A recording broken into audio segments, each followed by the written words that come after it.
Next thing I want to talk about is, here we go, let's go to this next slide here, is pressure. Some of you look like this guy when the pressure comes, right? Coaches can see it in your eyes. I'm ready to go, right? When the pressure comes. Some of you look like this. You don't know whether you're coming or going, right? Look at this guy. This guy's got one ball. He's got to pay $2 for it. And if he misses, he dies. So he's standing up there. He's getting ready to shoot. What do you think he's thinking? I'm going to die. Or he's thinking, don't miss. Don't miss. Here's the thing about the word don't. Right now, don't think about what you had for dinner last night. Don't think about pink elephants. Don't think about what you had for breakfast this morning. Here's the thing, when you say the word don't, your body doesn't hear the word don't. It hears what comes after it. You need to remove that word don't from your vocabulary as an athlete, especially when the pressure comes. Here's a couple of things I want you to understand about pressure. Number one is that you need to understand that nobody puts pressure on you except for yourself. And anything you want to do in your life, you want to win a state championship, you want to win a national championship, you want to be all conference, there's going to be pressure. There's going to be expectations. Anything you do in your life is considered to be great. It's going to be filled with pressure. How do you deal with it? So here's a couple of things, and we're going to test your ability to handle pressure here in a minute. I want you to think about this. These 3 questions. When the pressure comes, where are you? I bet your coaches could tell me right now which of the kids fit into these 3 categories. When the pressure comes, are you overwhelmed or are you optimistic? And this is awesome and this is a great thing. Do you avoid failure or pursue success? When the pressure comes, some of you are thinking, don't mess this up. Some of you are thinking, this is awesome, give me the ball. I know some guys on attack won't move quite as much at the end of the game when the game's on the line because they don't want the ball to be thrown to them because they don't want to take that shot. If that's you, you're never going to be a great lacrosse player. How about this? Do you embrace them or do you run away from them? Some of you won't raise your hand in class. Some of you will not raise your hand in class even when you know the answer. And you know why? Because you're afraid you're going to get it wrong and you're afraid that people are going to laugh at you. If you do that, that's a pressure moment for you and you are clearly hiding from that situation. How about you? Do you do that? I'm going to challenge you. If you don't raise your hand in class for the next 2 weeks, you need to look for an opportunity for one time to raise your hand in class and speak. Because then you're owning it instead of owning you. It's really important. I have 2 sayings, and then we're going to have a little opportunity for you to test your ability to handle pressure. Number 1, the likelihood of something happening is more likely to happen if you can let go of the need for it to happen. What the heck does that mean? Think about that. The likelihood of something happening is more likely to happen if you can let go of the need for it to happen. Some of you guys in this room, I can tell by looking at you, you need that girl so much to like you that you act like a knucklehead every time you get around her. I need that girl to like me.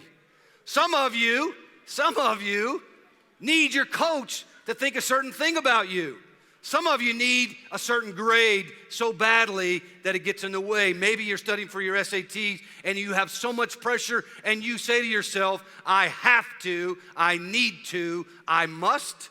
And when you do that, I'm telling you, it ramps up the pressure tenfold. There's a difference between I want something and I need something. When you need it, it gets in the way sometimes. How about you? Sometimes you got to let go of the need for it to happen, and if you can let go of the need for it to happen, it's more likely to happen for you. It's important to think about that. And then this other one, this last one, Mark Twain says, courage is the resistance of fear, the mastery of fear, not the absence of fear. Michael Jordan talked about having fear. Here's what I want you to do with your partner. I want you to stand up, hands behind your back, both of you facing each other. Here we go. We're going to test your ability. We're going to have a little competition between the 2 of you. Here we go. Everybody needs to get a partner. We're going to do this 5 times and see which one of you can win the most out of 5. Who's the best? All right, here we go. Ready? What we're going to do when I say go, you're going to throw both hands up in front of you, chest high, just like this. Let's try that. Ready? Go. Some of you are a little slow. Let's try that again. Ready? Go. Now, what you're going to do each time I say go, we're all going to go together.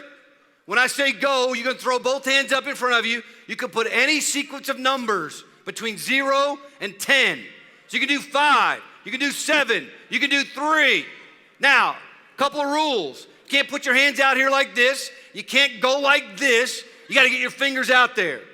The winner each time is the person that can add up all 4 hands and say the total number of fingers out loud first. So you have to add up your hands and their hands and say the total number of fingers out loud before they do. We're going to do all 5 of them together on me. First one, here we go. Ready? Go!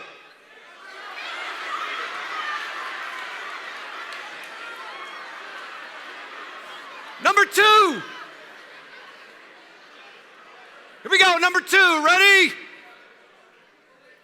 Go!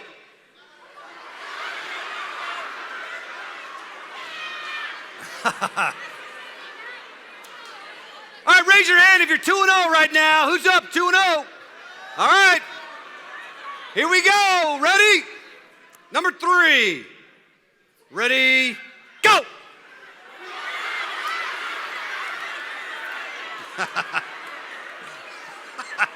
Yeah, that's good. Anybody 3-0? Who's 3-0? All right, here we go. Ready? Number 4. Number 4. Ready? Go!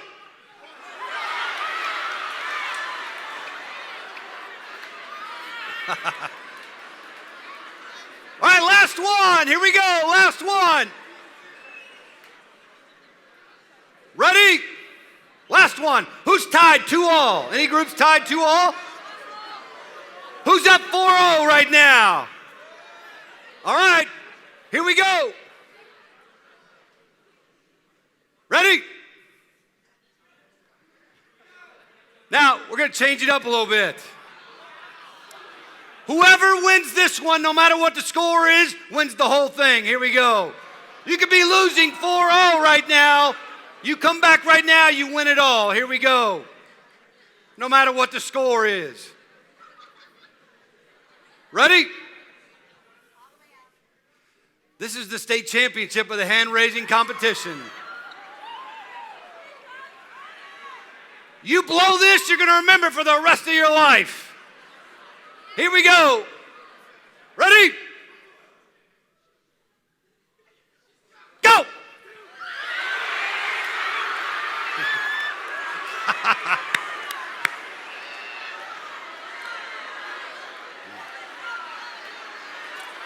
All right, have a seat.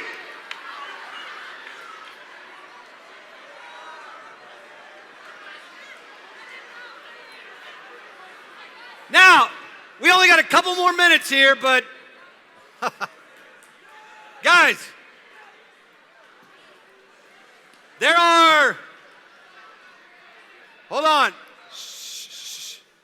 Great job. There are 2 things that you need to know to do that game well. You need to know math, right? You also, and you all, I'm assuming you all know that, but everybody look up here. Here's what I saw. We're on number 3. We're in the 3rd one. And I saw some of you go like this. You're looking at yours over here, and you're dead in the water, right? You got to know your own numbers. The people, that's a silly game, but those of you that did best, those of you that did the best, knew what your numbers were, all you did was focus on that one thing. I'm going to tell you, when the pressure comes, when the pressure comes, you need to narrow it down to the one thing that's most important. If you're thinking about what's going to happen if you lose, not relevant. If you're thinking about what coaches are thinking about you when you're playing, it's not relevant. What's the one thing that's most important, and focus on that.